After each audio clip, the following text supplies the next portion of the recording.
vamos falar um pouquinho sobre os reforçadores intrínsecos e extrínsecos e como eles estão presentes no comportamento de jogar videogame.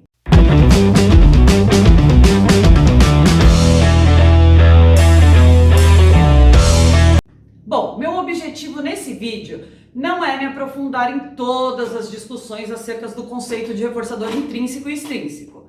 A finalidade desse vídeo aqui é diferenciá-los e falar dos seus subprodutos e analisar como esses reforços podem estar presentes no comportamento de jogar videogame. Por exemplo, as consequências intrínsecas é o reforçamento que não é mediado pela ação deliberada de uma outra pessoa. O reforçamento é um resultado natural do comportamento quando ele opera o próprio corpo daquele que se comporta ou sobre o mundo ao seu redor.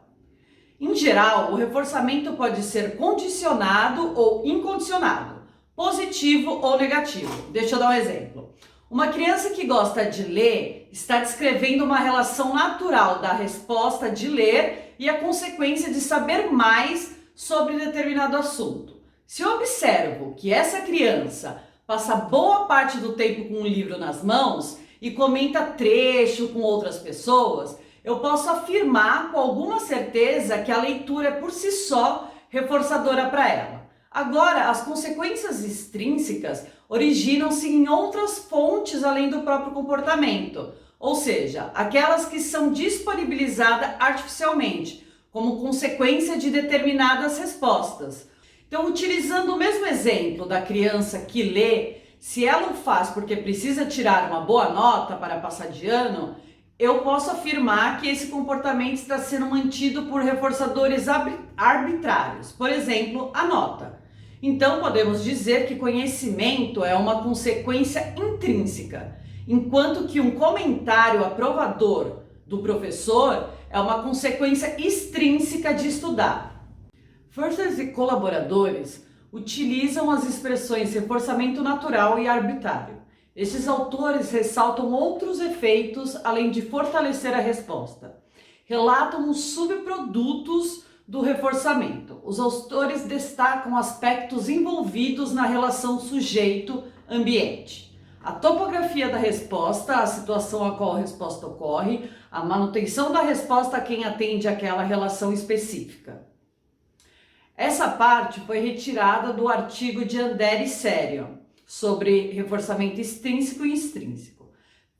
Respostas mantidas por reforçamento extrínseco tendem a apresentar características limitadas e específicas consideradas como necessárias para a apresentação de reforço.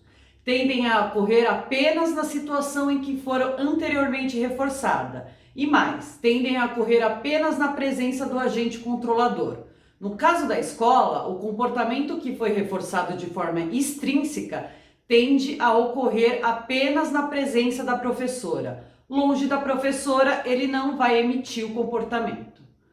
Quando o reforçamento é extrínseco, são atendidas de imediato as necessidades do agente controlador. No caso fictício, o agente controlador é o professor.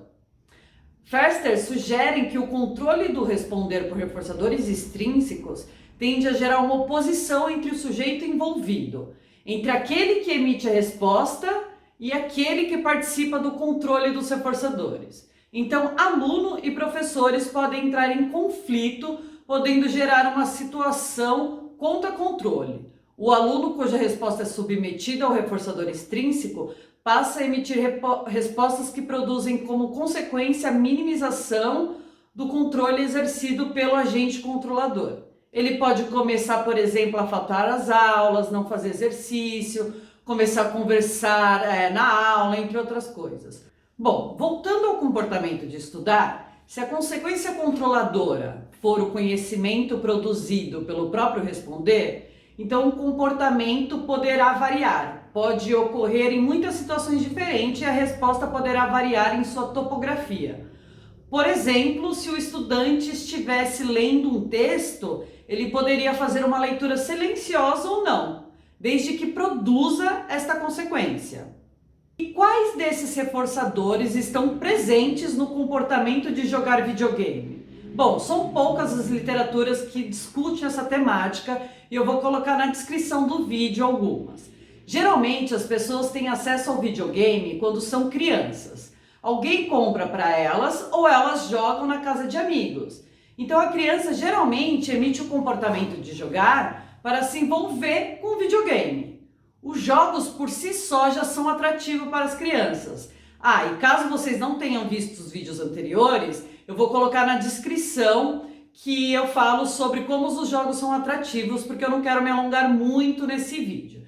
Então, se uma criança começou a jogar um jogo e foi até o fim, depois jogou outro e gostou, e começa a se engajar nessas atividades sem precisar que tenha um agente externo, podemos dizer que essa criança está sendo reforçada de forma intrínseca, atendendo todos os subprodutos relatados por Fursters e colaboradores.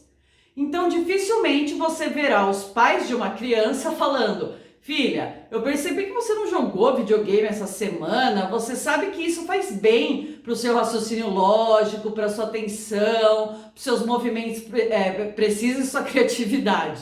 Eu nunca ouvi ninguém falar isso. Pelo contrário, geralmente utilizam o videogame como reforçador para aumentar a probabilidade de um determinado comportamento acontecer no futuro. Então podemos dizer que as crianças que tiveram contato com o videogame ou jogos, o reforçamento foi um resultado natural do comportamento.